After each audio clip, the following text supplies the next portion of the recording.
yo, what up, what up? This is episode 8 of the Taking the Risk podcast. Today we got a very special guest in the house.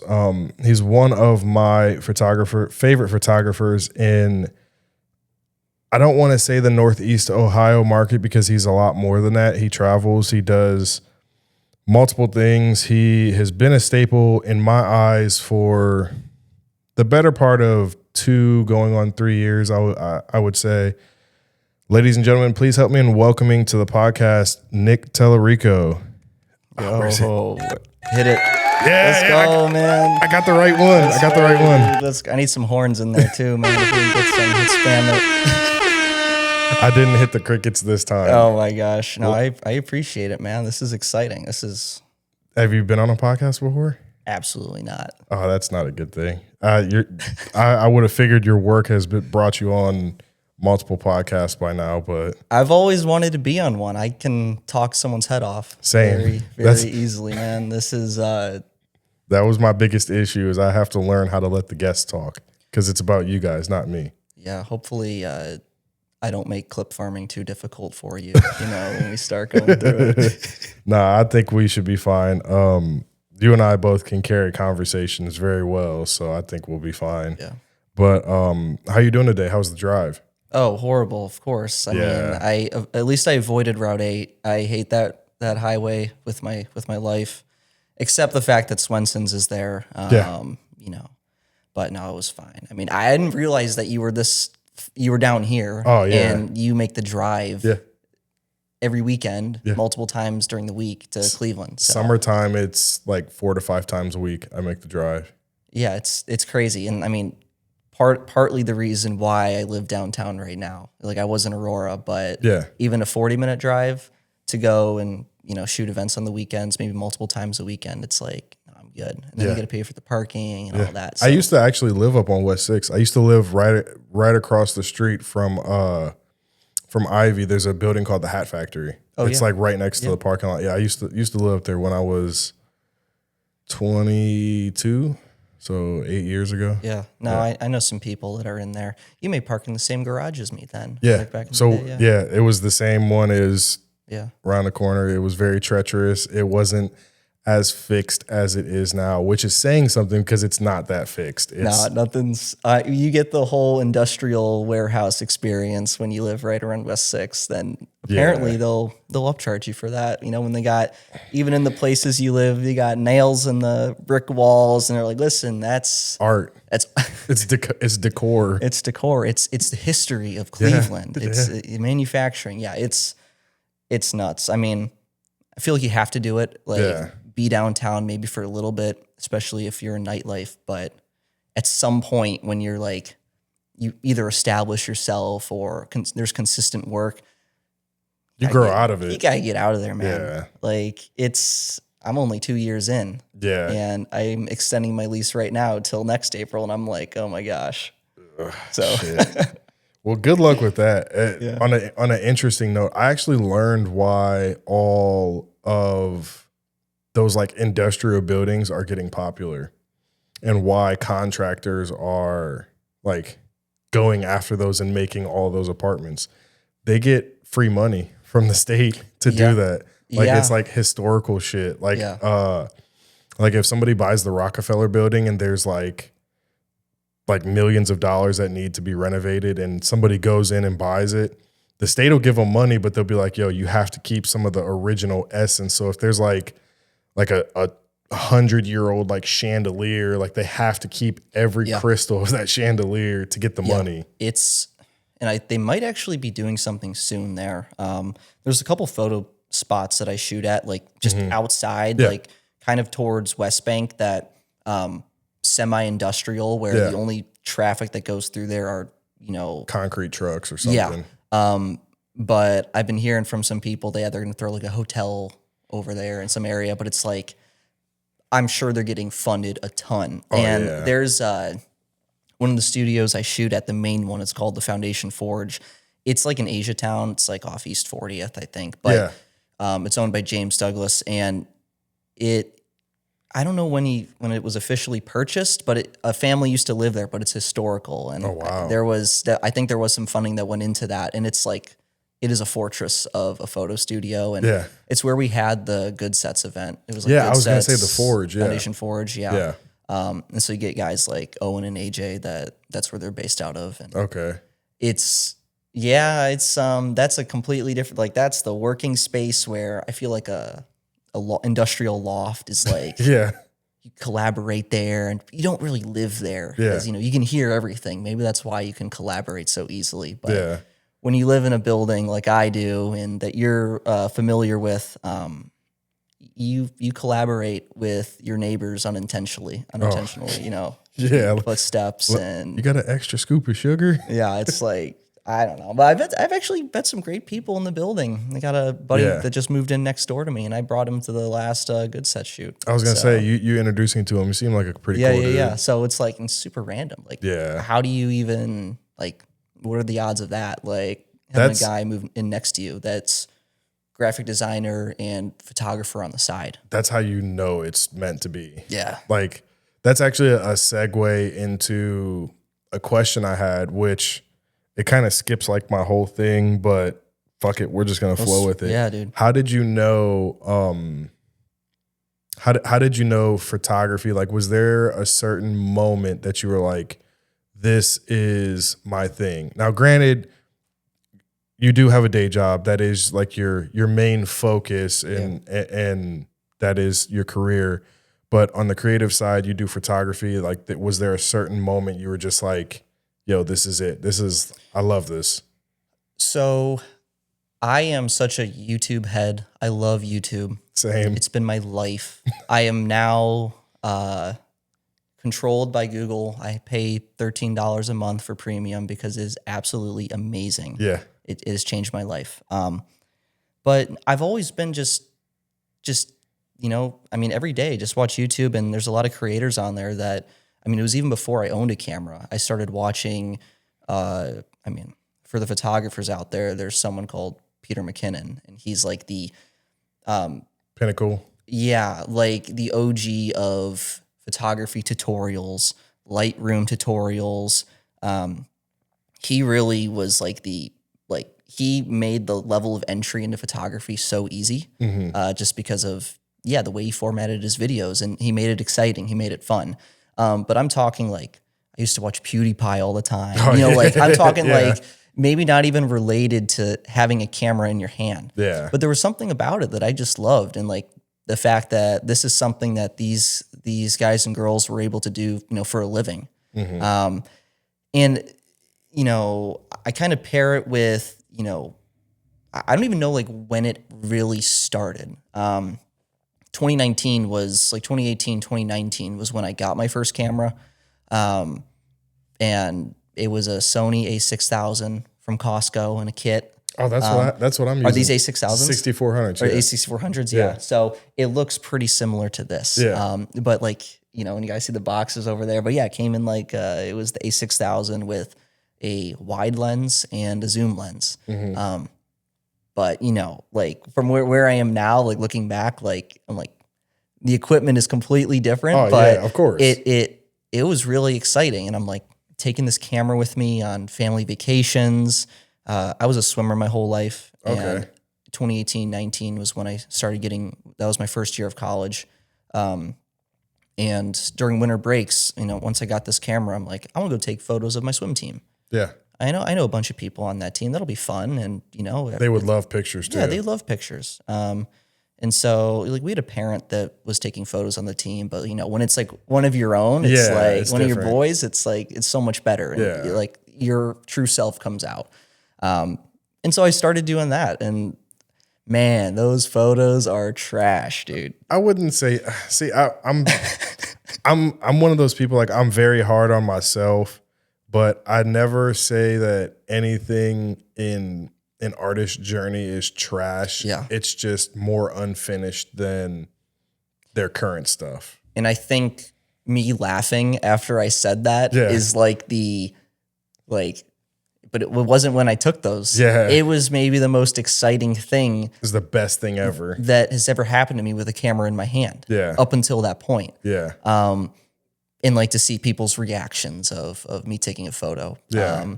And that was kind of what really started it. I mean, but more of like about myself with how I got to where I am.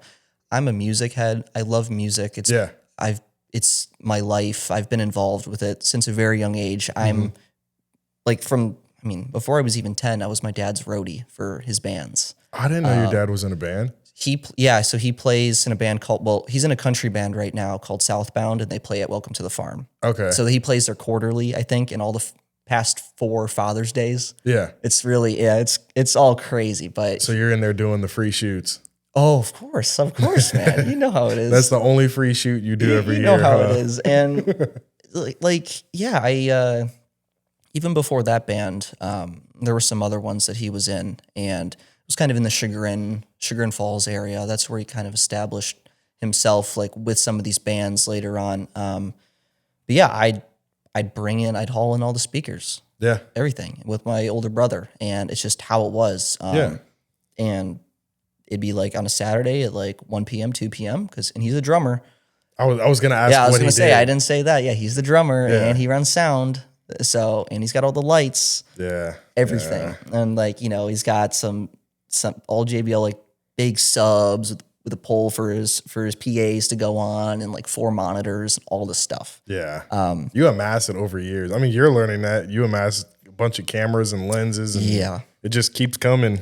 Yeah. And so all that being said, like, yeah, I've been involved within music my whole life. And once I got my camera, like that was the first opportunity for me to, maybe practice, take some photos. And so my dad and, whatever band he was in or playing in like a duo with one of our friends, I just bring my camera and just take photos and hang out. And it was a good time.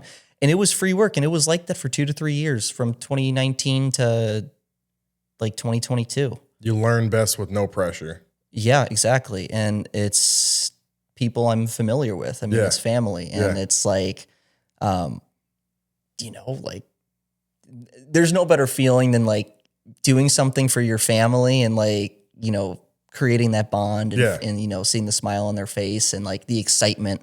They ask you questions about like, hey, like even when are you, this is the only time I will accept people saying, hey, so do you have the photos? Like when can you send them over to me? And if it's my dad asking me, that's okay. Yeah. That's okay. I appreciate that. That's a really popular thing. And I think that it kind of goes along with like the instant gratification era that we're living in now. Is like, I don't personally do it because I respect every artistry and process. But I've seen like multiple people, like you'll be out shooting an event, and then like I'll come talk to you like in a week later, and you're like, yeah, man, like the next morning at like 7 a.m. or 8 a.m. I had like 15 people asking me if they could get their pictures, and it's like, that shit's terrible. I don't understand how you deal with that. It's like it's the excitement of it, and I've met so many people through all that, like. I mean, even random people that'll tap me on the shoulder and say, hey, like, can you take our photo? I'm like, yeah, like, give me your Instagram. Yeah. Now you can follow me now. And like, oh, it's great. Like, there we go. So yeah, no, it's a mix of those things. But, after however long of doing it, you kind of understand the dynamic between whether it's a photographer, promoter relationship, or the DJs, or just general staff or the people that are running the accounts. So yeah, no, it's, my dad's the only person that I'm like in a select few that I'm like, I got you right away. I got you, man. Like, I got you. Or I'll tell him, nah, I haven't even looked at them yet. I'm like, it's whatever. And he'll scold you and be like, what are you doing? Like, no, it's all good though. But, going back to like maybe the moment that I realized like, this is what I want to do. I think, there's a couple things. Like once I started my senior year of college, I went to Miami, Ohio. I started doing some grad photo shoots, just like maybe that's a way I can make some more money. Yeah, and at that college point, student. and at that point, I got a new camera, like when COVID was hitting, and I'm like, this is my birthday gift for myself. Yeah. And it's 2020, I got it, and it's the same camera that I have now. It's the same camera I use. Oh, wow. So I've been using the same one for almost 6 years now. That's amazing. And it was a Sony A7 III, and it came out in 2018. It's it's a beast. That means you really take care of your equipment. I mean, I've seen like the true, like not true photographers, but like people that are really in it. Like in the pits. Their stuff's really scratched up, beat up. Yeah. But no, I've been using that camera for a while, and like I started doing grad photos and upgrading equipment, realizing that I can generate income from taking photos and fund it straight back into what I didn't realize was a business at the time. Yeah. And so when I was able to get like grad photos for like a group of 10 and buy a lens with it, I'm like, this is crazy. This is easy. This is easy. Like, the Staples button. That was easy, man. And that's kind of, those were my first interactions with like clients. Yeah. Saying, you are agreeing to pay me for these services I'm providing to you. And I've never really had that experience. It's nerve-wracking the first couple times. Yeah, and it's like, and to be fair, it's all happening over like GroupMe in college and I like posted on my class's Facebook page. I'm like, who needs grad photos? Yeah. And surprisingly, a bunch of people reached out. And I'm like, this is awesome. Yeah. But that was like the first time where I made money when it was not like, actually, that was the first time I made money from photos. Really? Because 2021. Because you were doing the stuff for your dad for like 2 to 3 years. Yeah. And those were people, that was outside of family and making money there. And the end of 2022, like up until that point, still doing photos for my dad and all that stuff, trying to like understand what's the best way to edit. Yeah. Understanding low light conditions, all that kind of stuff. How does the gear impact, lighting, like how does the lighting situation influence what gear I use? These are all things that I'm trying to figure out. Yeah. That was probably the peak of YouTube also, just like buried in photographer accounts, channels. But at the end of 2022, and this is, this was 2022 is when I graduated college, started my job. Yeah. Thinking, okay, like I have this consistent job now. What am I going to do with the camera? Like, what else can I explore? I've realized I love music. Yeah. That's my number one thing. I love seeing instruments in people's hands, being able to create stuff like that. It's awesome. Yeah. And moving around on a stage and the stage presence that a DJ or, a guitarist performer has. Yeah. And so I had through a couple friends, I shot an event in Kent. It was like December 2022. Or it was like in New Year's. So there's this, through my one friend, his name's James. He has a friend, his name's Yakabuchi. And he's a rapper, artist, performer. And he played at Bar Lucci in Kent, which was a newer bar at the time, I believe. It's kind of like right when you're driving into downtown Kent. Yeah. It's like one of those things you'll see. And he was playing there, and I was like, hey, James, like, does this guy have a photographer? I'd love to just stop by. Like, this looks like a fun time. And he's like, yeah, he's got a photographer, but like, yeah, he says you can stop by. And so December 2022 was the first time that I took photos of an artist that wasn't my dad. Yeah. Didn't get paid. No expectation of that. I didn't know what I was doing. Right. It was also the first time that I used a flash. Really? Yeah. I didn't have a flash up until the end of 2022. Raw dogging it. Yeah, and I felt like, but at the time I didn't understand the lighting situation, and my photos were really muddy, and it just, so I wasn't the happiest with some of the work. When I got this flash and I drove over to Kent to take these photos, I looked at them and I'm like, these are the best photos I've ever taken. It was amazing. It felt like I was taking photos of touring artists. Yeah. Like I was part of their group. And it was awesome. And I met the photographer there. His name's Logan. He's a great guy. I've shot a couple weddings with him.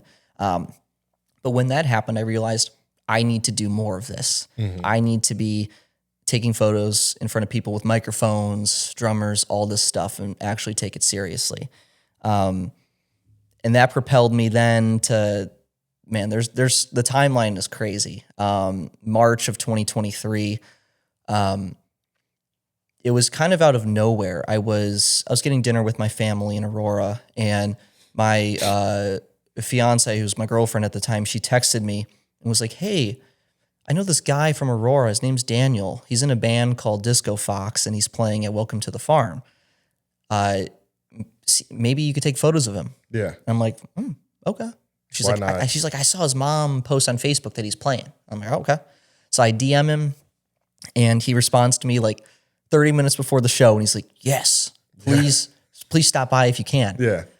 And this is before I had this is before I lived downtown, before I had any, like, no doors were opened in the flats for me or downtown at all.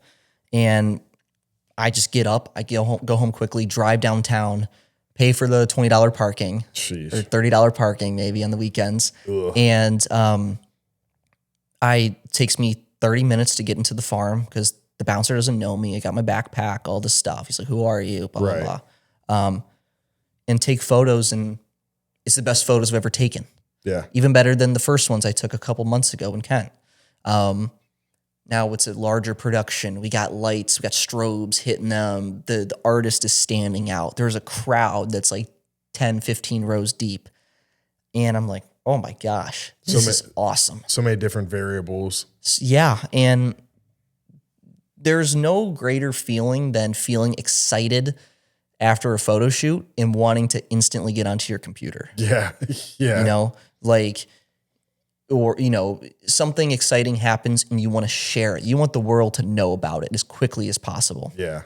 And so I get home, I'm already on my computer. Like, yeah, I was going to put my photos like on my computer, but I was editing for a couple hours and then into the morning, and I shared them with him, you know, the next day.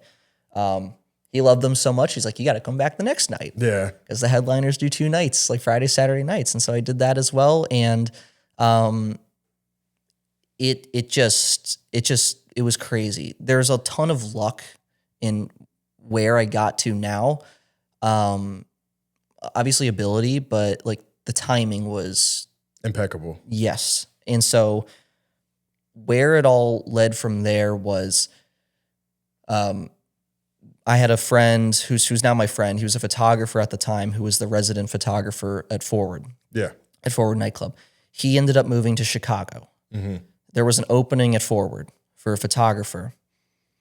The manager at Welcome to the Farm at the time, he saw my photos that Disco Fox posted. Yeah. And he saw me the next night or the next weekend, and he you know, tugged my sleeve and was like, "Hey man, like, did you take those photos?" And I'm like, "Yeah." And he's like, "Do you have like a card or anything? You know, would love to, like, you know, talk more." And so the manager, he heard it from, you know, one of my close friends now. His name's Dylan Francesco, who's like marketing at Forward Hospitality. And he saw my work, and there was this opening of my boy Tyler leaving, and they're like, "We need someone to fill this." Yeah. And it was crazy. And then literally 1 month later, 2 months later, I am shooting for, who was the opener for Forward that season? I think it was Sam Felt. And that sounds about right. It was like a Friday. Yeah, it was a Friday night. I was shooting for Sam Felt, and then Matoma was the opening weekend at Forward nightclub. And man, that was the craziest turnaround ever. Yeah. Like, and at those photos, the best photos I've ever taken. Yeah. You know, I don't know how it happened. It just happened. And through knowing some people and like creating those relationships without even a camera in my hand. Yeah. That's the foundation to everything. Like, it doesn't have to be even in the creative industry or even in hospitality. Like, I'm just talking just a normal 9-to-5 job. Yeah. You know, in order to get where you want to be, those people need to like you.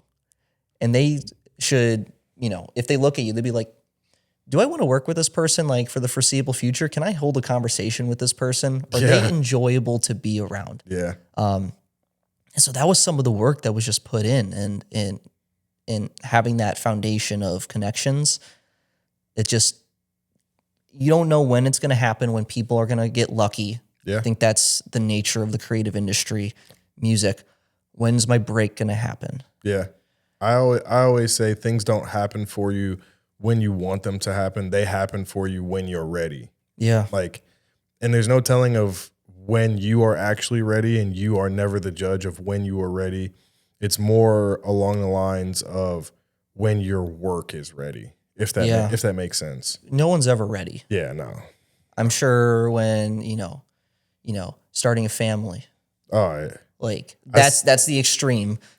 Like no one's ready. I actually use that example all the time. Like you're never ready to be a parent, and most people, like, they're afraid to be a parent. And the best thing I always tell everybody is, like, you can't be good at something you've never done. Yeah. Being a parent is literally winging it and doing the best that you can and being the best person you can while winging it. That's literally it. And to be honest, I kind of have some similar stories that I'm not going to go into, but I kind of have some similar stories from, like, my career and whatnot. Was that was my damn computer. Jesus. You're good, dude. But I have some similar stories from my career, but yeah, I don't like to use the word luck when talking about hard work. You, I think, are a story of hard work, will, determination, and doing things the right way. Like, just from sitting here listening to you, I didn't know your story coming in to this. And just from sitting here, it sounds like you did the things the right way, the way you were supposed to do them. So I respectfully would like to say, I don't think you got lucky. I think you got your just due. Well, I appreciate that, man. And I think it leads into something like I heard fairly recently, and we were kind of chatting about it. It was this idea of we have in our mind, like, we know the things that we have to do. We all have goals, and we understand, like, okay, I want to shoot at a bigger show. I want to make money taking photos, and we kind of come up with a plan, but sometimes we just don't do it. Yeah. Out of fear, out of maybe just stubbornness. Sometimes I'm lazy. Yeah. I'm lazy sometimes, and sometimes like I'll just push it off, like whatever. But at that time in 2022, 2023, I knew what I wanted to do. Yeah.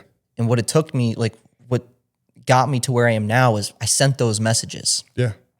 And I was just like, what's the worst thing that could happen? Somebody they say no. Yeah, I'm like, okay, thanks. I'm glad. Maybe next time, if you're not busy. So it took that, and yeah, there was anxiety when I was sending those. Some excitement too. I'm like, oh my gosh, like this would be sweet. Like, this bar where like these guys, like people are paying money to see these guys perform. Are you kidding me? Like, and I'll be a part of that crew. Yeah, like, that's awesome. But I think a lot of people, they have an idea or an image of where they want to be, but doing that first step is the scariest. Moving the needle. I know Will Lindsay, he's the ultimate needle mover. I know he is. So shout out him, but like you got to do one thing just to feel better, like today compared to yesterday.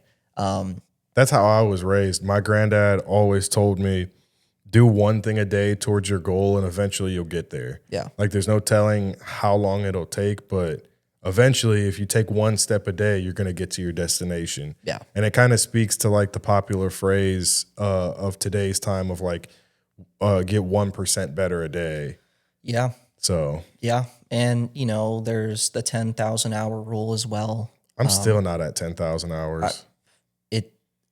Yeah. I feel like no matter where you are in your career, even if you hit 10,000 hours, you're not going to feel like you are, you know? That too. And also too, I feel like if you're the type of person that's sitting there counting and you're like, okay, I hit my 10,000 hours and like you stop working, that's counterproductive. Oh, of course. Like as an artist, you should always continuously grow, continuously get better, want to learn. Like being an artist, it's an endless process. Like it never truly stops, and you never truly get to where you want to go, because where you're trying to go always evolves. Yeah. Yeah. And like there's levels to everything. Like, you're where I was, like the level I was at a couple of years ago versus now, like the way I operate is completely different. No, it took a lot of, just doing things that were uncomfortable. Oh yeah. To get to where I am. You don't grow being comfortable. You grow in circumstances of uncomfortability. That's how you get progress. Yeah. Tumbling into my next question, since we were speaking about you working with people like Sam Feld, what makes certain artists more photogenic / easier to work with in those like low light, nightlife type of events that you shoot? So I always look at the venue first. Yeah. That's my first assessment. Mm-hmm. Is, okay, we're talking about a place like Forward Nightclub. The production's going to be insane. You know that they have huge LED panels all over the place. They got strobes pointed at them. There's been some doozies there, honestly, even like for top artists that have performed there. Like I've seen either, it's different. Like I shoot a lot of bands, but then for DJs, like the lights are part of the show. Yeah. There was a couple DJs that have come in that they got a light tech. Yeah. And they're running all the stuff, and it looks awesome. But you're not really going to see their face. Yeah. I love to see their face. Yeah. I'm going to get the wide shot that's absolutely epic. You got all the hands up, and it's looking crazy. Put your fucking hands up. Make some noise. Yeah, and like, it is really a privilege to shoot at a venue that has an insane production like Forward. It's crazy. Does it hinder you at all sometimes? If there's a lot of haze. Yeah. If it's really humid and there's a ton of haze being pumped in, like it gets a little difficult. There was one picture you took of me that there was some like haze over the crowd, and I saw the picture when you sent me the link, and I was like, this is amazing. Dude, well, I guess, I don't know. It's hard to answer that question because the way I've been shooting there for 3 years. It's evolved over the years. Yeah. Where this past year, I don't even put a flash on my Sony, on my main camera, because my goal is to document what I see. Literally. What do people see? Mm-hmm. If I have to get photos of like maybe the artist in the green room signing the wall, or I got, a bartender pouring a drink, or I got two, fans together, like smiling. Yeah, I'll use a flash. But what I've come to realize is like, I don't even need the flash to truly capture the essence of what the night was. Yeah. The easiest artists I've taken photos of are like MGK, 50 Cent, Rick Ross, people that they got a mic in their hand and they're walking around because we got white lights shooting at them. Yeah. We got spotlights on them. And it is so much easier to do that. Yeah. They're exposed perfectly. They're standing out from even people behind them on the stage. It's amazing. And so those tend to be like the easiest things. The low light stuff's really difficult. Mm-hmm. And that took 3 years to learn. And I'm still not I think today I'm at my best with low light. Yeah. Especially with some of the good sets events I've been shooting. Yeah. Like the most recent one, it was an amazing production, but it's not like a Forward production where there's way more lights. It's not in the budget. It's not what we do. Yeah. But yeah, I've used the tools and tried to master the tools that I have at my disposal, and stuff's starting to look really good. I mean, there's stuff from the forward season 2025 that I'm not the happiest with. Yeah. I mean, you're not going to be happy with every ounce of your work, but I think being happy with, and I don't want to say 55% because that's like keeping the standards very low. I think if you're happy with about 75% of your work, then it's easy to feel accomplished. Yeah, and it's kind of going off topic from like the artist perspective and low light stuff, but part of the game right now is just get your work out there. Yeah. You know, it sucks. We're in an age where everybody wants quantity over quality, and in the creative industry, I hate that shit. Go ahead. I didn't mean to interrupt you. But it's really important in a place like Cleveland or the Midwest or a place where it gets cold and it snows. Like during the winter, it's, an Instagram page could be barren. Yeah. During these slow months, during the slow season. It's so easy during the summer. Oh, yeah. I got like 3 shows a week. Yeah. Here's my content. Yep. People are following me. Life is good. I'll post a reel about baseball, and people will look at that stuff. But yeah, it's been difficult recently just trying to be like, okay, what can I even take photos of that I actually enjoy? And balancing, wanting to, people wanting to see my stuff and trying to gain some traction. But yeah, it's a struggle, man. Speaking of quality and quantity, one thing that I've always been attracted to your work on was the quality of your style. And in my opinion, you can correct me if I'm wrong, or you can tell me to strike this from the record if I'm giving too much of your sauce out.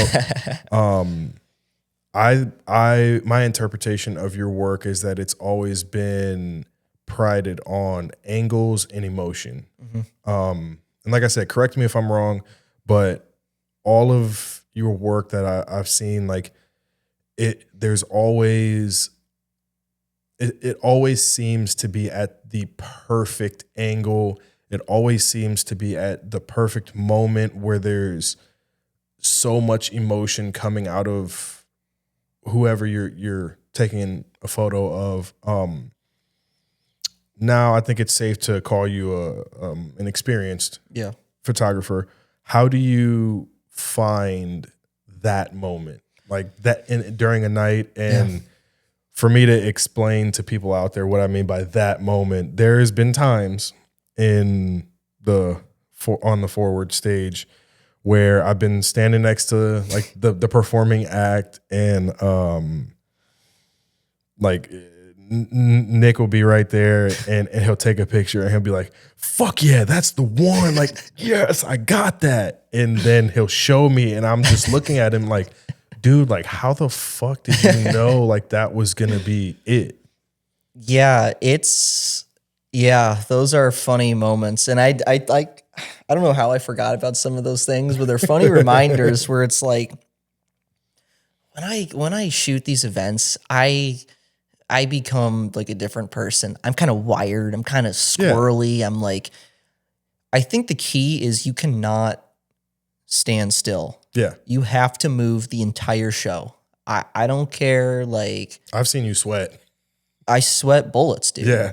I do. And during nighttime shows, not daytime. Yeah, man. And it's literally like, I'll be on the, like, I don't even, like when the show starts, I am not at the booth because everyone's at the booth. Yep. It's crazy. Everyone's hyped up. It's like, let's go. Like, oh my gosh, like this. Cleveland, put your fucking hands Cleveland, up. Make some noise. Yeah. And it's like think hold on, wait, here you go. Make some noise, Cleveland. Like, sorry, no, that's good. That's good. And it's like, think of when MGK pulls up. Yeah. You can't even move on that stage. Bro, that shit was wild this past year. Those people were there for 4 hours. Like the doors opened and they were there for 4 hours before he got there. And it is, I mean, listen, it's just, I get it. Like there's so much excitement, like a legend like MGK, you know, Yeah. in his hometown, you know, playing at Ford. Like it's crazy. Like everyone's gonna be there. And you get some of those like those really huge artists. Yeah, but the key is I do not stand still. I will go into the crowd. I will go behind the bar. I will go up top to the pavilions. I will go front of house, back of house, wherever I need to go to have some variation. Yeah. I have in my mind, like photography is a lot easier than videography, where you kind of, for videography, you need to have a shot list. And, you know, you kind of, the really good videographers, and I know there's some great videographers in Cleveland. Yeah. I've seen their kind of approach to a shoot like that. It's very structured. It's very structured, and they have on their phone, I've seen it, like a video of, like, they put like clips or cuts from previous videos into like a minute long video. Yeah. They're like, this is what it's going to look like. This is the feel. So we have to get, yeah. So these certain timestamps. Yes. Yeah. And so, yeah, I have to get my wide shot, like super wide angle in the crowd. And you see like the scale of these events. I'm going to get my tight shots zoomed in on the DJ, the artist's face. One from the side, you know, all these different things. Stand up on some of those tables in the back and shoot down. And Yeah. get the whole scale and trains coming by and all this stuff. But I mean, there's some luck to it, but it pays off when you're actually moving around. Yeah. And there isn't a time where you're like, oh, let me relax for a sec.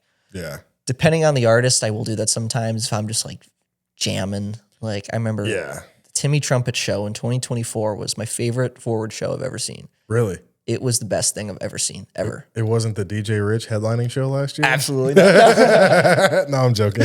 Dude, but it was, dude, I couldn't believe what I was seeing. And, you know, there's moments where you just have to stop and admire, like, the artistry. I mean, and then he's like up on the booth, like drinking Grey Goose from a shoe, and there's mosh pits.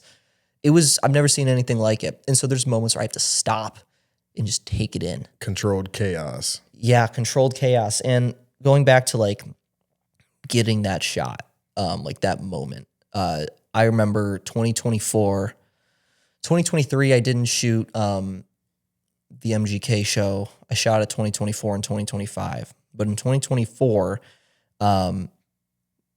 that's when Nelly was there, I think. Yeah. And, you know, once again, everyone's on the stage. Yep. And you can't move.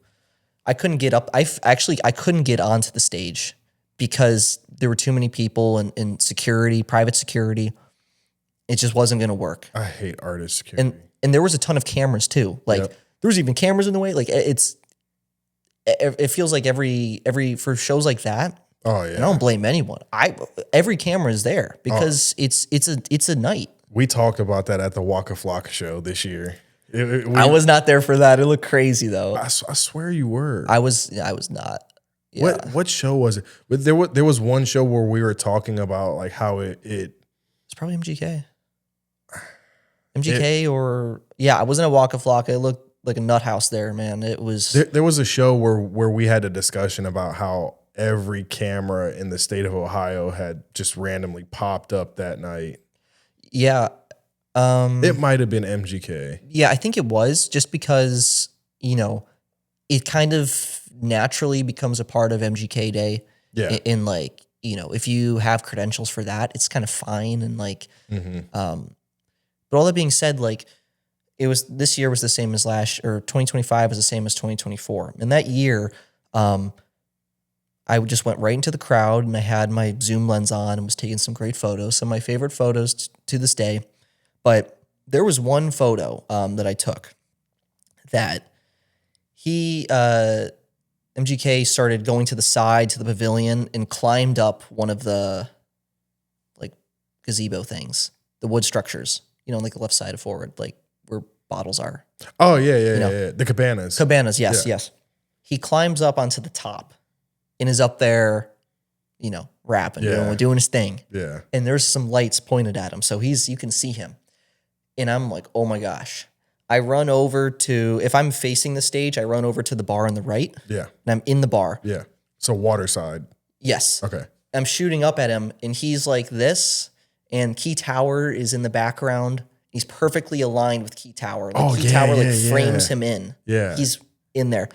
And I think that's the best photo I've ever taken at a concert. And the main takeaway I have from that is, one, I never stand still. You always have to keep moving just to make things exciting, change things up. But it's okay to not like if you have an idea of a shot that you want to get, just go do it. Like I mean, at that time, everyone was on the stage. I had some video boys that were out with me and kind of following MGK around, but like, I mean, I don't think anyone got that shot that I got. Oh, yeah. And it was a very, proud moment there to get something like that, something that I want to print out and just look at, because it kind of encapsulates how I operate as a photographer. I wear all black. I'm kind of behind the scenes. I want to feel like I'm staff there. Yeah. I don't want to stick out. My sole purpose at these events is to capture the essence, the vibe, the artist, all those things in a very documentary and FOMO way. Yeah. And that was, I couldn't believe I got that photo. And that's before I met you. And like, I guarantee you, I took that photo and I'm like, to my video boys, I'm like, look at this photo. Hit those horns. Look at that photo. It's the greatest thing I've ever taken. And it's probably what I said. I went back to the electrical room, like, this is insane. And yeah, man, I don't even know what the question was at the beginning, but it just, you can't, you just always have to be moving. You always have to, you're not going to get a good photo if you're standing still, chilling. If you're chilling with your boys. Or using the backdrop that everybody else uses for a picture. Yeah, like I had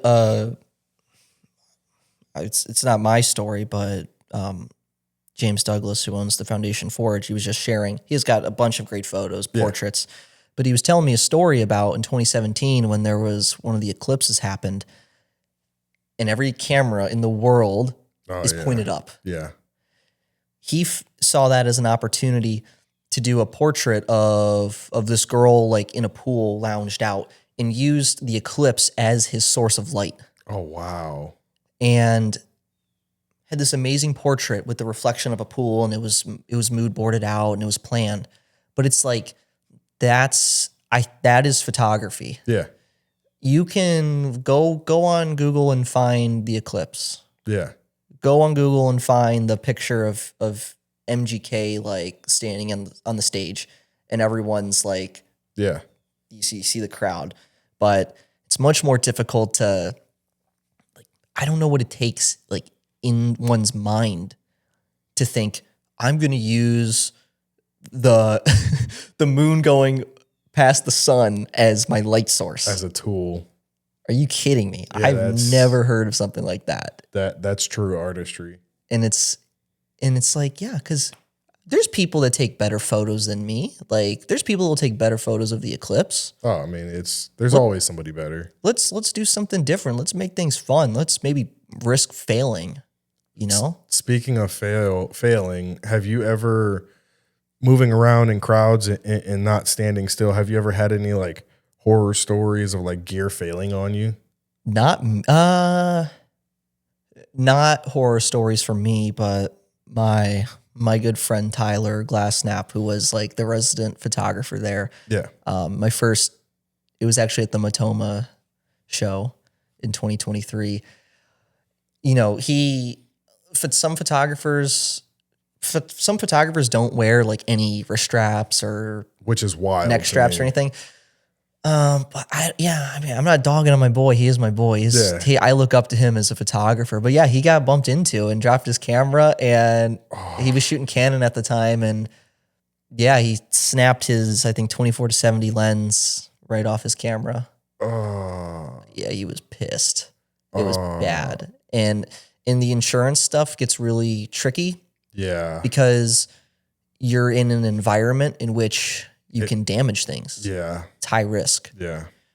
So like you can insure your gear kind of like, when you're in a studio like this, and you can stretch it a little bit, but yeah, man, that sucked. I would have lied my ass off to them. I'd have been like, yeah, I was at home and my dog ran by the coffee table that had my camera on it and it just fell off. And it was, that stuff's brutal. And so I always wear, like, I got a wrist strap that I wear. Yeah, it's pretty low profile. Yeah. And so, yeah, man, that I'm pretty fortunate not to have any like bad things happen to my gear, which is good. I'm very, very careful with my stuff. I'm the same way, man. Like I'm a gear hoarder, just like every other like artist, creative, whatever you want to classify me as. I very rarely will sell pieces of equipment, but when I do, the people are like, "Yo, like this is like brand new. Like, did you ever use it?" And I'm like, "Oh yeah, I use the hell out of this. Like, I take care of my stuff. Like it. Nobody knows the pain of spending money on something like you when you have to consistently keep buying stuff. Nobody knows the pain of replacing it because you're the only one spending the money on it. So it's like, why wouldn't you take care of it?" Yeah. And it gets into the whole conversation of what level of quality of gear you want to invest in. Yeah.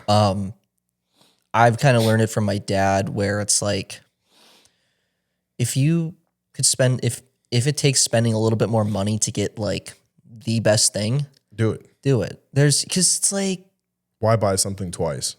Yeah, exactly. And so like for him, it's JBL stuff, Yeah. JBL professional, speakers and all that stuff.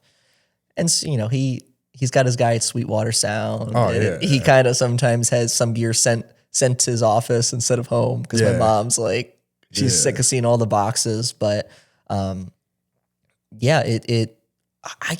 sure you as well. Like there's cameras I see all the time. I'm like, I need this thing. I really want it. I want to replace my Sony at one point. Yeah. But it's like, am I even using its full capabilities today? Probably not. Yeah. But yeah, it's. What are the good cameras? Were they Black Magic? Or now you're getting to the whole video realm. I think there's like a camera called like Red. I was getting ready to say it's like a Red Raptor or something or. Now you're getting into. Yeah, like cinema shit. I think like one's called Arri, ARRI. Like you're getting into. Yeah. A lens is $50,000. It's there's levels to this. Oh, trust me, I know I'm like, there's not that many levels in like DJ decks, but there's levels in speakers and yeah, I got my guy at Guitar Center and that's my favorite person in the world. Yeah, man. It's my favorite person in the world because he saves me so much money. Yeah, but it's on top of that, you get your Adobe subscription. Oh yeah, you get your website. Which keep I need that to, running. I need to make a website. Like I've been lazy and I wouldn't even call it lazy. I do everything on my own, so it's like I haven't gotten around to making a website, I should say. Yeah, but it's like nowadays when people look you up, they're looking at Instagram. Yeah. And like if you're sending it to potential venues, restaurants, bars to play at, like you're gonna send them your contact sheet or price sheet or whatever it's called. Yeah. Your Instagram is your business card and it's your resume at the end of the day. It is, yeah. And, there's also a balance there between showcasing your best work and then showcasing work in general consistently. Yeah. Quality over quantity. And I'm like, do I have to make reels? Yeah. Are you kidding me? Do I have to be in front of a camera? So this is great practice. Yeah. Like this is good where I can kind of share, things about myself, maybe some tips on things, but it's like, that's kind of gross. Like, it's like, I feel uncomfortable doing that on a consistent basis. It's, I've always said if I wasn't, and I don't call myself a public figure because at the end of the day, I don't feel like I'm just Richard. Like I'm nobody special, but being in a realm where I could be viewed as a public figure, like I've always said, like if I wasn't doing what I was doing, I wouldn't have Instagram. And if I didn't have kids, I wouldn't have a cell phone. Yeah. Like I'm so naturally disconnected from everything that goes on in today's day and age. Like I just don't like. I was raised by my pops, my granddad, my mom. So like I was raised on the old way of things where it's like even coming like translating it into modern technology. I would rather you call me than text. Yeah. Like I'm probably not going to see your text, but if you call me, I'll pick that motherfucker up right away. Like I would rather talk to you than type something out. Yeah. Like that's just, I don't know. That's just me. No, I feel that. There's some people I reserve some phone calls to. And there's people that call me and they're like, listen, man, this will be so much easier if we chat about it over the phone. I'm like, I understand. Yeah. So you asked for it. I'll talk your head off now. So, I don't want to call your rise to stardom quick, but it feels like it's quick. Yeah. How do you know when to say yes to an opportunity or a job? Every fucking episode, I hit this damn. Hey, man, that's Kobe. Yeah, when it's manual, man, you know, that's what you get. Kobe. Those Home Depot tables. I understand. How do you know when to say yes to a job or opportunity or say no and walk away when something's not for you? Yeah, it's super difficult. It's especially when you are, you know, people say an up and coming photographer, DJ, artist. Big things on the way. Yeah, massive things, man. Just wait, big year for me. Yeah, it's like the balance of why say no versus like know your worth. Yeah. In the past like 6 months, has been when I've actually said no to things. Yeah. Couple reasons. One typically is budget. Yeah. I am well aware that events and some things, like, they're personally funded. Yeah. You know, it's just how it is. I get it. But it's like, even at like nonprofit things, when you have to like hire vendors, sound guys, their price is their price. Yeah. If you're raising money for charity, like you still got to pay the staff to work there. Yeah. 100%. And so, all that being said, like I've been able to say no recently, which has been very empowering. Yeah. It feels great actually. Yeah. Because if you start saying yes, like if we're just talking about a budget, like money wise, let's say, oh, my shoot, I'm worth $200. Yeah. And someone comes back and says, yeah, man, I can give you $75. That's all I got. And you say yes. And in reality, in your mind, you're like, I'm really worth like $350. Yeah. The next time you want to shoot for someone that already paid you $75, they're going to be like, well, wait a sec, man. Like, well, I'm not going to pay you this. Like, I'll just like it. It's all about you need to establish the expectations early on. Oh, yes. Of this is what I'm worth. And, you know, if we're not aligned on that, I mean, yeah, I could show up. I could take some photos, but it's just for me, just for fun.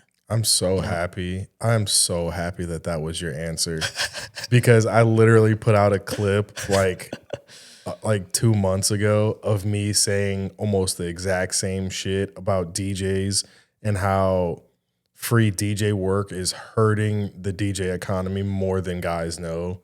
Because like, if you do something for free, that person will never want to pay you again because you agreed to do it for free. And you know what?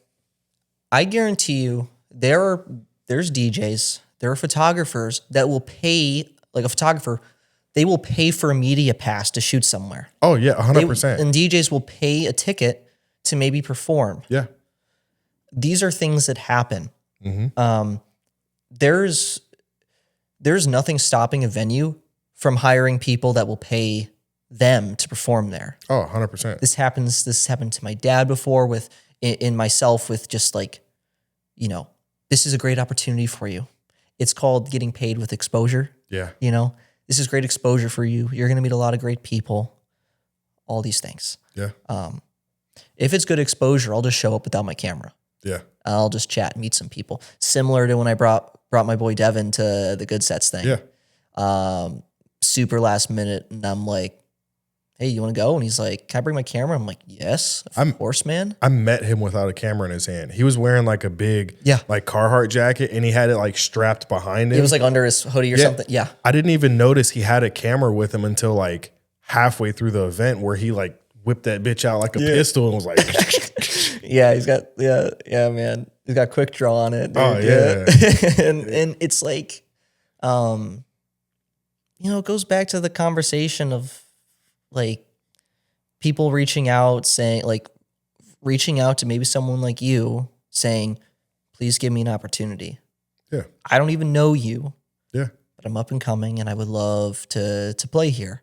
There's no shame in doing that, of course. I mean, I've done things like that and people don't even open the message. Yeah.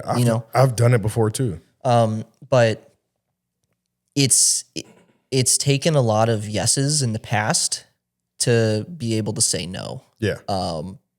And having that confidence in yourself and your ability, and also having like maybe a mentor or two in your life to say, Nick, what are you doing? Yeah. I've shot an event, and I've had someone that I really look up to, and he's like, if they paid you less than this amount, you got absolutely robbed. And I'm like, I'm not going to comment on what I got paid. Like, it is what it is. I'm happy with what I got paid. Yeah, it's like, yeah. And on the inside, you're like, fuck. Yeah. So yeah, I mean, there's so many things in my mind of like what my goals are and where I'm trying to go. I'm really making it a focus this year to plan shoots out more, to slow down, to be intentional with everything that's in front of the camera. Yeah. Trying to tell the story behind things. So my friend, Mark Scott, who, he does a bunch of things, film photographer, does a lot of illustrations. He's provided a lot of, graphics for Cordelia and for Rosie that just opened. I've met him a couple times, but he shot me a message and was like, yo, if you ever need like a model or just need a muse or someone just to talk to about any kind of shoot, like, let's do it. Yeah. And so he has great style. And I'm like, I'd love to just tell your story. You know, you do amazing, you know, design work. I'd love to just document that. Yeah. And so planned it out, mood boarded everything, went to his place, did some photos, and he's a great friend now. And that's kind of the goal of everything that I'm trying to do this year and going forward is documenting the process, documenting those things that people don't really see. And it's all personal work. Yeah. No one's paying me for it. But personal work creates commercial work. Oh, 100%. That's how it is. And so, like, yeah, I go to, like, for good sets, go to places like Market Garden, take photos of the labeling process. Had a custom can for the event. So I went there with Bobby Boucher and just took some photos and got some content of the cans going through and from start to end. And yeah, it was like during lunch, and I'm like, why would I say no to something like that? Yeah. Like, I don't really document things like that. It'd be fun. Meet some new people. Yeah. And eventually, you know, I think it came to fruition with like the feedback that we got from stuff like that and being able to see it then in action. People, you know, I took a photo of people with their arms around each other and you can see the Good Sets can like peering through their hand. And I'm like, this is sweet. Smash Good Sets cans on the floor. Like, it's just like a rave. And that explains and that tells a story. Yeah. So, I mean, I resonate with that completely. Like, I kind of going back to the question of like knowing when to say yes to an opportunity or a job or to walk away. Like, I have very strict rules on like for my personal self, because like, yes, I do this like DJing for a living, but money has not always been the driving factor to all my decisions. I feel like if you're making your decisions solely on money, like your career is not going to go the way you want it to. Yeah. But with that being said, like I will not play any events for free that are charging like a ticket price or a cover or that's the dumbest shit ever. Like now, and this excludes like charities, like because some charities like you have to buy a ticket to come to like the charity ball, like that's different. I'm talking about like shows where they're like, yeah, come see this artist for $50 or whatever. And then these people are like, yeah, can you DJ the show for free? It's great exposure. Yeah. The fuck out of my face with that. Like, my kids can't eat exposure. Like if there is a profit being made, I will not play for free. That's like, and it's DJ Smooth. I don't know if you're familiar with him. He's one of the people that explained that to me very early on in my career. It's like, how does it make sense that everybody else can make money but you? Yeah. Like, it's tough, dude. I mean, it sucks. It sucks, but I mean, it's one of those things where I feel like in today's day and age, the lines are being very heavily blurred on what events actually need a DJ, what events want a DJ, what events need a photographer or videographer, what events want them. Like, not, I don't, there was one event, more specifically, I'll like kind of explain it. There was one event about, I want to say like 2 months ago, I got hit up to do, and I don't want to say like what the business was because it'll like kind of give it away. It's not like I have a million people watching, but there's always that one person that'd be like, oh, I know who he's talking about, and they're gonna go run and tell him. We're in Cleveland, man. But it was a food restaurant. They only sell one type of food. Like, it's a very specific restaurant, and it doesn't make a bunch of money. I get that. I understand that. But they were doing like it was like a 5-year anniversary or something like that. And they wanted a full like sound system, speakers, all for me to be background music for 7 hours. And they were like, yeah, can you bring sound system, lights, all this? Like, we don't need you to play super loud. We don't really care what you play. We just want music in the background, and we'll pay you $15 an hour. Yeah. And I was like, excuse me? Yeah. And they're like, yeah. We need a DJ. And I'm like, do you need one or do you want one? Because what you're asking me to do sounds like something a JBL party speaker can do and a playlist on your phone. And they're like, well, no, it would be better if it was a DJ. I'm like, I get that. Like, I understand the human touch is better, but I think it's better for you guys to just go buy a speaker and have some background music playing. And the lady got really pissed with me. She got really upset. And it's like, in my eyes, you don't need a DJ. If you're not having a party, or you're not trying to, I don't know how to explain it. Like, if you're not trying to have a party, if you're not trying to convey some certain type of vibe, which I hate the word vibe. Yeah, I know. It's just the only way I can explain it. Yeah. If you're not trying to do or accomplish a certain thing, and you just essentially want background music, it's like, you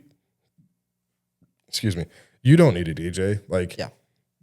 And I think the lines are getting very blurred nowadays because everything is becoming so readily available and accessible because people are willing to do things for little to nothing. Yeah. And it's always, it becomes difficult in the hospitality space when you got restaurants where, like, I mean, we even talk about some places where they don't even have enough outlets. Oh, yeah. Okay? And I think inherently, like, some venues, some restaurants, they're not even designed for music, where maybe the location is ideal, but, if you want to be a live music place or you want to have the ability to have a DJ or a band, it needs to be configured that way. Yeah. It needs to be, like, not even just outlets, like it, bringing your own speakers, things like that. And all. It's just like, there's so many logistics and variables. It gets really difficult, but at the end of the day, it's like they are looking for a service from an expert in their field. And, if maybe that expert, if they're like, no, like, this isn't really how it works, and a tough conversation comes from that, it's just how it is. But it's, clearly it's a place that trusts you as an artist. And so I think that's like the most important thing. And yeah, if the budget just doesn't align, it just doesn't align. And it's like, I think explaining out, like, listen, like the production, like the production that they're asking for just doesn't align with what you're getting paid. Like, just time wise. Yeah. Like, are you even going to get a meal? Yeah. Like, do you have to then come in and sound check before then? Like, it's all this stuff. And then, tearing it all down. Like, your professionalism is so crazy because man, you find the nicest ways to explain and put things, and I'm just so robust, and I'm just like, yo, fuck off. Hey, and you're like, no, like if it doesn't align, if the budget, if this is, you just find the nicest way to like. That's what my fiance is for. You know, she gets the rough stuff. Yeah. She hears the, you know, if she hears my inner thoughts, yeah. You know, and that's like, you know, when I'm home, it's like, this was so stupid. Like what the heck? Why don't these people get it? Yeah. You know, and all that stuff. But, you know, yeah, I mean, it's small businesses and small business owners. Like, don't get me wrong. I have my like, what are the people that are on the phones that like call you and try and sell you shit? Telemarketers. I have my telemarketer voice. Like I can turn it on when I'm trying to sell something, but for the most part, I'm just kind of like very robust with it. It's a small business thing. It's a local thing because if you like, when you say commercial, it's a completely different conversation. When you say wedding, which is a whole other thing. I'm wedding planning right now. Yeah, that sucks, man. Congratulations, thanks, by the dude. way. Thanks, dude. Yeah, and it's like, you know, you put wedding in front of something, and now it's like 3 times as much. Like that's like the whole thing. Yeah.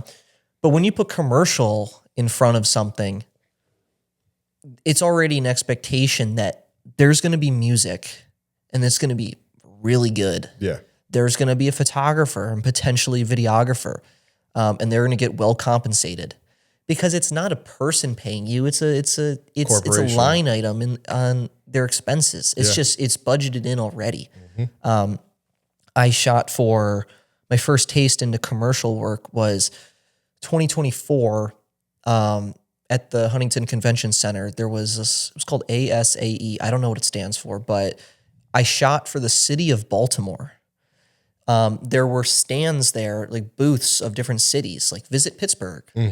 Visit Cleveland, all this stuff. But I was with Visit Baltimore, and they had the whole, they had like picnic tables with crabs on them, and it was like a whole setup. But I mean, they had a budget for photography and videography, and I met some cool people through that. And the expectation is totally different. Yeah. Where then you're like, all right, here's my corporate rate. Yeah. Or my commercial rate. Like it's just how it is. Because the person that I was working with, who was the marketing director, who hired me, she's not paying me. Yeah, no, she's being paid to make sure that certain things are that they have content. Yeah, and so it's completely different. And like the conversation we're having, it's totally different when you're talking with a commercial client. Because sometimes it'll just be like, "Here's our budget. Does this work?" And then you'll say yes or no. Yeah, or it's really, or sometimes you feel more empowered to be like, I want a little bit more money. Bro, ever since I saw a meme that like made this like statement, I use it as an example all the time. There's 2 like sides of it, and it says $100 client.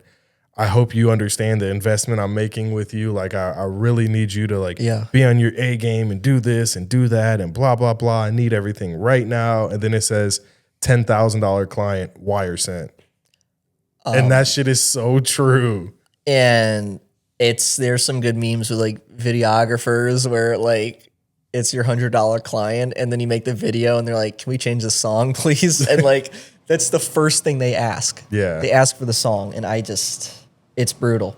I've done I had an experience recently where I shot for one of those like higher caliber clients. I was able to, it was a guy who, he is good buddies with Pauly D, Pauly D's manager also manages this guy technically. His name is Kook, Kook. But I don't know all the backstory, but basically through some connections, they reached out to me and they're like, hey, this guy, he's filming in Cleveland, filming a movie. He needs a photographer. And so out of nowhere, it was like right before Thanksgiving in 2025. And I was shooting for this guy for like 4 days, acting like paparazzi. And it was a wire sent kind of interaction. Yeah. Where it's someone who is so busy and makes so much money and is so successful that like everything else needs to work like clockwork. Like it needs to go along with his schedule. It needs to be perfect. It gets to the point where they value their time more than the money. And it's like, you're getting to the level where people are cooking for you and you're eating out more because like while you're waiting for your meal, you need to be on the phone talking with people. But it was also he trusts the people that he hires. And so he's like, Nick, you need to take photos for me. Please, tell me how much you're worth and let's discuss it and then give me the photos. Yeah. And it was just like that. Yeah. And that was crazy. Yeah. That was a crazy experience. I learned so much from that. And being on a movie set too, it was wild. Like, we're in like one of the hangars at Burke Airport. Yeah. And then we were at Playhouse Square. So there's some videos around of cyber trucks ripping down Superior, whatever street that is, outside Playhouse Square. Man, that's a great example of like the one end of the high paying client. The spectrum. Wire sent versus, could you like make this more vibey? Yeah. I'm like, listen, man, I don't know. Like, I don't know what you're talking about, dude. What the fuck do you mean by vibey? Can you elaborate? Use your vocabulary that you went to high school to get. Yes. Yeah. Speaking about how the craziness of working for clients like that is, how do you balance doing things like that and everything with your creative side, with your business side of photography? How do you balance all of that with your 9 to 5? Because me knowing you, I know that your 9 to 5 comes first. How do you juggle both of them? Yeah, and it does come first, and that's the expectation that I share with everyone that I work with, especially retainer clients where I'm providing a monthly service to them, whether that's a number of images or they have events that I need to go to.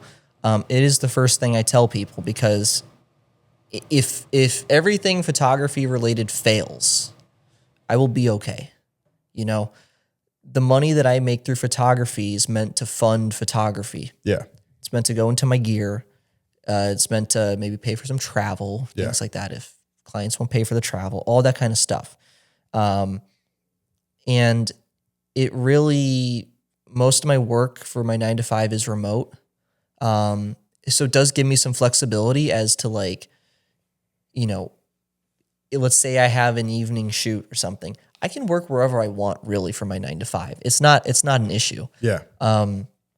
But sometimes the work gets boring during the day. Yeah. I do know it's consistent. I do know that I'm working basically 40 hours a week. Yeah. And it's when 5 o'clock hits, I'm kind of good to hop off, which allows me then to be very flexible with my photography schedule and kind of manage those expectations with people I work with. But when it gets boring, like the creative side at night and on the weekends, that's what feels like, that's what kind of balances it out. Yeah. Where, hey, when I'm starting to work, when I'm working at like 10 a.m. on a Tuesday, like I don't have to think about the crazy shoot that I did the night before, or 2 nights before. Like I will get to it when I get to it, because and one thing I've learned is by telling people or clients, like by letting them know like what your situation is or what the expectation is, it's not all on yourself. Yeah. You need to share responsibility of what your schedule is with other people. So what I mean by that is if someone is kind of antsy on when they want photos, if they don't know that I also work during the day, they're going to be like, why don't you have these photos? Shouldn't you be working on them right now? Yeah. And so I think it helps a lot. Like working with people like that who do some other things during the day. There's really good relationships there because I'm doing like a lot of it comes from the love of photography and things like that. Yeah. But it's a good balance right now. Like it's, the making a full jump to photography as my only income sounds very scary. Yeah. And I couldn't brand myself as a photographer. Yeah. I'd have to be a creative director or something along those lines that has several other roles and responsibilities under that. Yeah. Where maybe I'm assisting, like, well, I don't want to do social media management, but like there's many more facets to like what I can do as a creative. Right. Where I don't just want to be the guy that has the camera and taking the photo. I mean, if I could make a ton of money just doing that, right, great, that'd be awesome. But like I could be the director of photography and help coordinate a shoot and make sure that the photographer gets the shot, like they're getting the shots that I'm looking for. Yeah. But I wouldn't say I'm like coasting right now, but I'm in a good spot where I'm just, as in the slow season, as opportunities come my way, like I'm just letting it happen right now, letting it flow. That's good. Yeah. See, I went like the completely other end of the spectrum. Like I've always been one of those people that's like staring in the face of death and laughing, and it's like nothing's really scary to me. Like I do have my cautions and things, and I'm not saying that I do things like half-cocked or half-assed and just jump into stuff, because I don't. I think things pretty thoroughly through, but I've always been one of those people that's like, fuck it. What's the worst that can happen? I go work at McDonald's. Fuck it, whatever. Yeah. So like when I made my jump, I jumped. Yeah. Like I've never had a job, never did any of that. Like I just jumped. So Yeah. it's different for me hearing your side of it, because it's like I've never experienced that. Like I've never had to juggle working a career and then doing this. Like this is all I've ever done. And I was under the impression, well, not under the impression, but I was always of the belief like I'm gonna make it happen no matter what. Yeah. And that's and I know, a bunch of photographers, videographers that they've made that leap. It's not easy. I'll tell you that. Of course, you are right. It is not easy. Yeah. Like and it's not. Full respect to them. Like it's scary. Like I see that, I'm like, man, I wouldn't be able to do that right now. The only way that I would be able to do that is if I was able to match a salary. Yeah. My photography work was able to match my salary for a consistent amount of time, like for a year. I've always told people, like, because multiple people have asked me, like, why don't you move out of Ohio? Why don't you go to in bigger markets? And I'm like, I'll go if I can get some type of contract or something with some entertainment group for X amount of dollars, which is more than I'm making here for a certain amount of years. Like I'm not just going to go there, make good money for 6 months and then be sitting there dick in hand for 2 years trying to figure it out. Like I'm not doing that. And like think about all the things that have been created here. Like not talking music wise or creative wise. I'm talking like personal life, family, things like that. And at least for me, I'm not full sending it into photography right now. I'm getting married in 3 months. And then like, we're going to try to find a house next year. Like that's the last thing on my mind. Good luck with the house. Thanks, man. I'm like, I need as much money as possible right now. I need both of those incomes coming in to it's, and it's, I know a bunch of people that, they move out of Cleveland, like move to Chicago or they move to Miami. Those are the main two. Yep. People make it, but so many people don't. Yep. You know all the people that make it because they're the ones that are still posting and are very crazy. Yep. And you'd have some crazy in you to make it. Yep. It's crazy, dude. What in your opinion, what are so this is going to be a two-pronged question because it ties into what you're just saying, and then it also ties into a question that I had.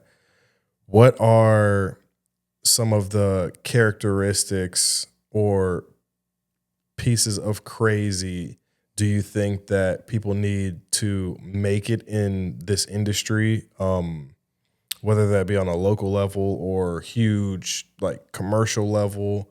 And then what are characteristics you think define a good photographer?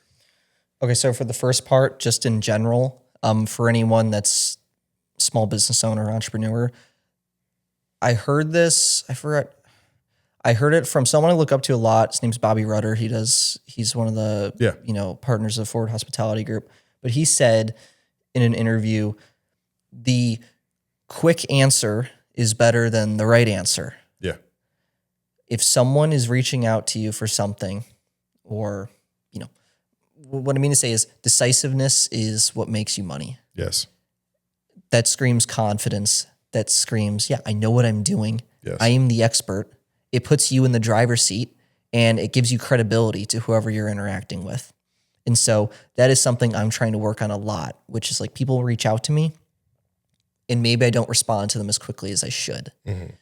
Maybe that's because I'm comfortable with what's going on in life and whatever. And it's like, whatever reason. Whatever reason. But there are people who have ideas and they're ready to make those, happen. And if they're waiting for me to say something, they could be sending messages to other photographers, other creatives out there, and they could be saying yes way before. Yeah. Maybe it's not the right answer, but it's an answer. Yeah. And then another conversation can happen. And then they're, meeting at a place having a drink, and then there's a great relationship and they meet more people. I heard that recently, being first or quick with a response, that made me feel weird, which to me says I need to improve on that. Yeah. And so, that's a huge thing. I resonate with that. Yeah. Like I completely agree with that. Yeah. I'm more along the lines of like giving a right answer because I never want to mislead or anything in that realm, but a quick answer, yes. And that's something I also need to work on. Yeah. Like it's like the classic thing. We're all busy. We can send a message. You can send an email. Like, I'm sorry. Like, okay. Unless you're DJing, you're literally taking the photos. That doesn't take up much of the day. Yeah. You can stop scrolling on YouTube Shorts and send that email. And it may be, even if it's delivering bad news, which I'm still something I'm trying to work on, where it's like, hey man, budgets don't align. Yeah. You can't sit on that. Just gotta rip the Band-Aid. Just tell them. And so they can move on. And in the case that maybe your paths cross later on, it's like, oh, Nick, we didn't work previously because our budgets didn't align, but he responded to me instantly. Yeah. He's a guy I can rely on to at least get an answer. Right. So I think that's the main thing. When it comes to photography, similar aspects there. I think what separates a good photographer from a great photographer isn't even what has to do with the camera. It is the, building those relationships with the people that are around you and understand what you are shooting. Yeah. You can't just go into a place guns blazing. Yeah. And just hope for the best. Lens blazing. Yes. Lens blaze. Yeah. Run it up. Yeah. It's like, you need to, it takes time. Like, in the past couple of weeks, I've been meeting some new people and trying to just understand who they are. Yeah. And to see if we even click. I'm not going to shoot for someone that I'm not vibing with. Yeah. There's the word. Someone that I'm not. There, that's the right one. I wanted the crickets. Oh yeah, I know that, dude. Crickets are deserved for that. I think that, I don't know about technical stuff. Like, we can talk about technical camera stuff, but Yeah. Seriously, like that's just regurgitating information that everybody already has. Yeah. That's not unique. And the thing that I've learned the most and that I think has led to some of my success is just hey, like when Forward started transitioning over, I met a bunch of new people. Oh yeah. I was a stranger there. Yeah. Everyone that filled that space already knew each other. And so I'm like, my responsibility is still the same thing. However, I am meeting you and I'm meeting everybody. And so it takes those conversations before the artists even get on to just shake hands and say like, this is me, this is who I am. I'm going to see you a lot. So I just wanted to introduce myself. Yeah. I think, not being strangers with people is really essential to separating those good from great photographers, especially if you are wanting to expand, make more money, honestly. If you want more opportunities to come your way, like that's what it's going to take. I think that's pretty much it. I mean, I always say that, like in the DJ world, and I closely relate my answer to just business in general because I kind of grew up in a business household. Like my dad owned multiple businesses growing up.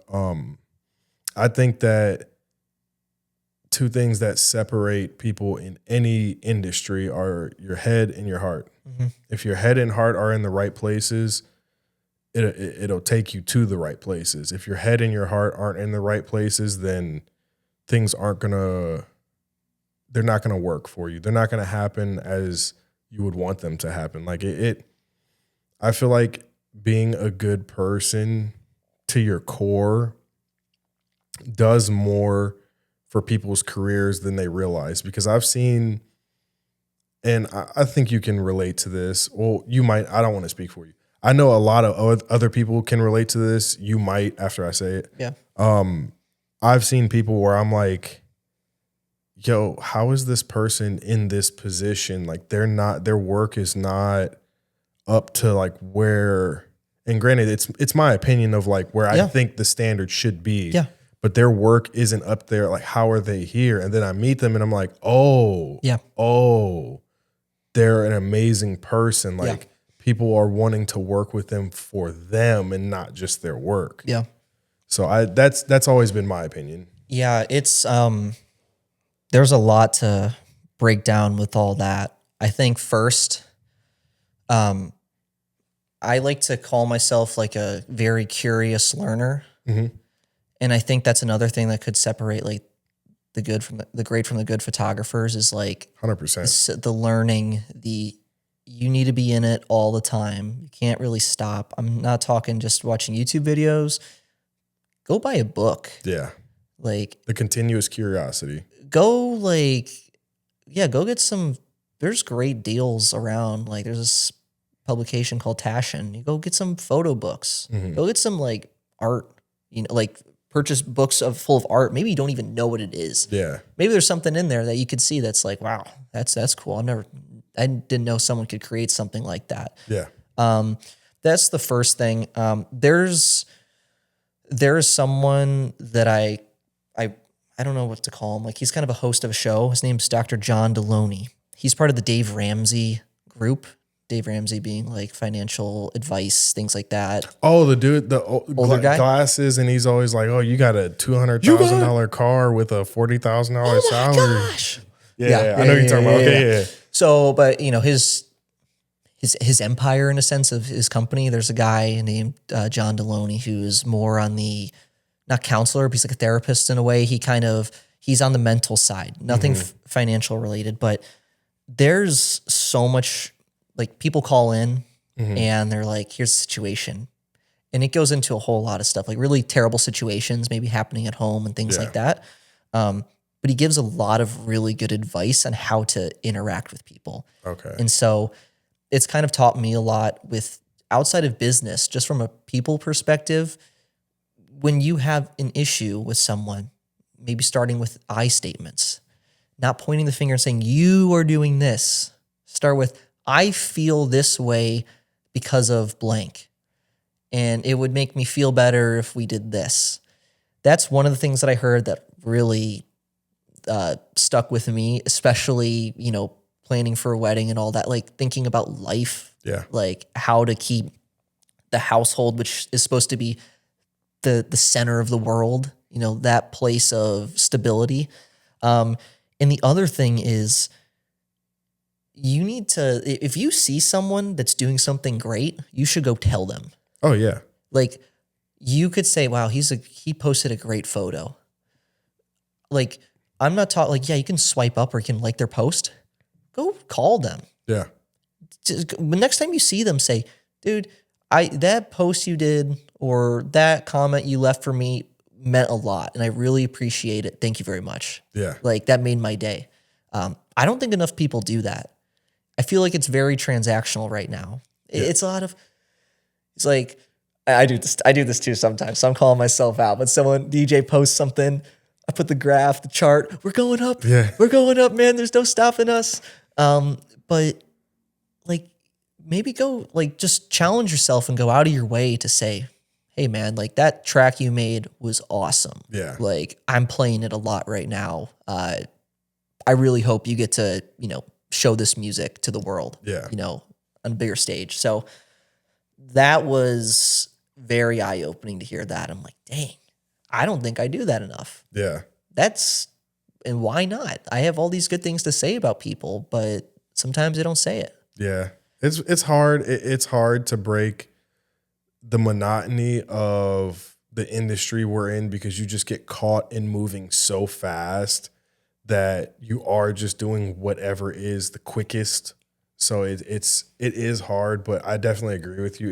It is very beneficial to the people and beneficial to yourself. Like for your mental health, to actually tell people like, hey, like slow down. I have something to tell you. Like, you did a good job. Like, I really like that. I do agree with that a lot. Yeah. I 100% do. Yeah. And yeah, man, that's all the work that happens without being behind the decks or without having a camera in your hand, know?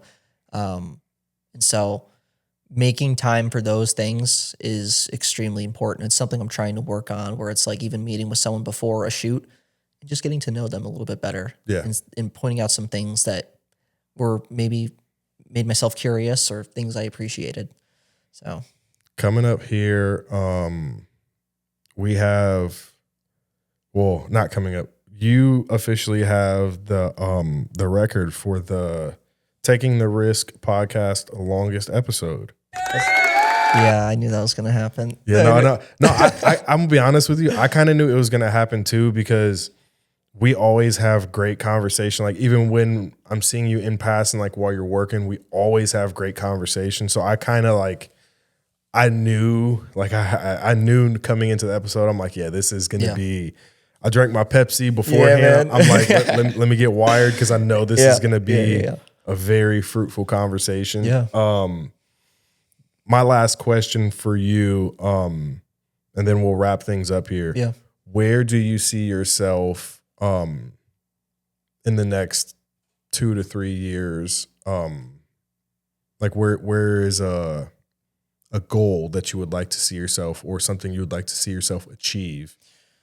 So within the next 2 to 3 years, like both personally and creative wise, like, I'll be, fingers crossed, in a house and thinking about starting a family and doing all those things first. Like, that's going to be, it's really scary to think about too. Like, oh my gosh, like it's scary, exciting, all the feelings that probably naturally come. Yeah. But I want to be in a place where I am, from a photography perspective, I am consistently telling my friends' stories. Yeah. That is the goal. Whether that is a restaurant group, whether that's an artist, whether that's maybe just someone I just met. Yeah. Like, I don't know. But I really want to get into this consistent level of documenting people in the city, people in Northeast Ohio, people hopefully across the country, that, they'll see me as someone that can really find a new lens of, who they are as a person. So that's the goal there. I like that answer. That's actually like, I don't know, man. It's I like that answer. Yeah, it's a great question. Like the 5 to 10 year question is always like, that's so basic. It's like, oh, I'm gonna have a family, gonna probably have some kids, do things like that. But like, that's a given. 2 to 3 years is actionable right now. The reason why, not to cut you off, the reason why I ask that question is because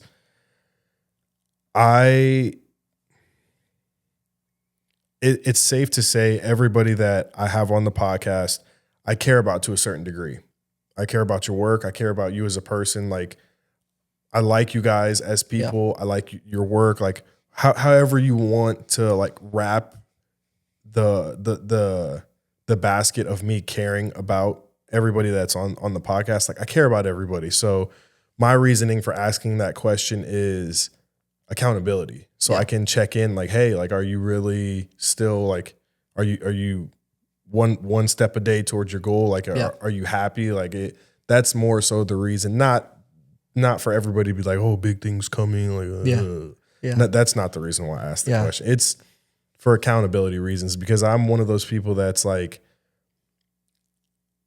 I always feel like I'm doing a disservice to people around me if I don't tell you you're fucking up. Yeah. And I expect people to do the same with me. That's what friends do. I expect people to tell me if I'm fucking up, I'm going to tell you if you're fucking up. Like, hold me accountable. You need someone outside of family to do that. Yeah. You can't have a spouse, a partner tell you, like, you could, sure. Like, it's a great sign of a relationship, but like, you need a guy's night. Yeah. You need a time to meet with your boys, and it is actual check-ins. It's not weird. Yeah. It's a time to be vulnerable, which sometimes people are not. Yeah. Especially guys, like, it's a thing. Especially in this industry. In this industry where you're like, that's a whole other conversation. Trust me, I know. Whole other conversation. But yeah, it's and I really appreciate that too. Just it's looking back to see where both you and I were 3-4 years ago. Timestamp. Yeah. And yeah, man, it's like there's some I'm very comfortable with where I am right now and feel happy about where I am with photography. But it's thinking those next 2 to 3 years of like, I can't do nightlife forever. Yeah. It's draining. And to be honest, like, people do it better than I do. Mm-hmm. Sometimes I just don't have it in me. Yeah. Especially balancing family and all that stuff. I know about that all too well. I got 2 crumb snatchers at home, so I know. Yeah, man. So, just hopefully getting more into that documentary style, maybe some fashion, commercial work, things like that happen during the day. Yeah. And so we'll see where it goes, man. We'll see where it goes. I'm really excited. Got some good people that I've met the past year or so. And I feel very empowered by some of those people to kind of try and fail. Yeah, it's failing is a beautiful thing. Yeah, because if you look at it the right way, it's never a failure. Yeah, it's a learning lesson. Yep. Wrapping up the podcast here, where can people find you? What are your social medias? So you can reach me at nicktelerico.jpg. That's my photography account. Nick Telerico is my personal. You won't see anything there. That's the main. That's the main thing. That's kind of where I post most of my stuff, and that's kind of the life that I'm living from a photo perspective. So, I do obviously a lot of nightlife stuff, like events and things like that, music based. But trying to get more into portraits and lifestyle and showing who people really are. So taking my time with the shoots too, actually planning them out and feeling good about them. I've been noticing that. Yeah. All right. Well, guys, that does it for episode 8 of the Taking the Risk podcast. I'm your host, Rich, affectionately known as DJ Rich, if you actually know me. We've been joined today by Nick Telerico. Shoot him a follow at nicktelerico.jpg.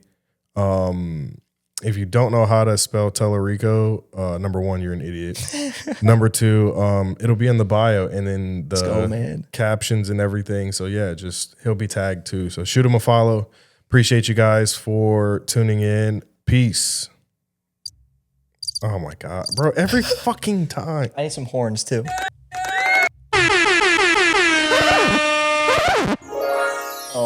gosh, what the? There we go.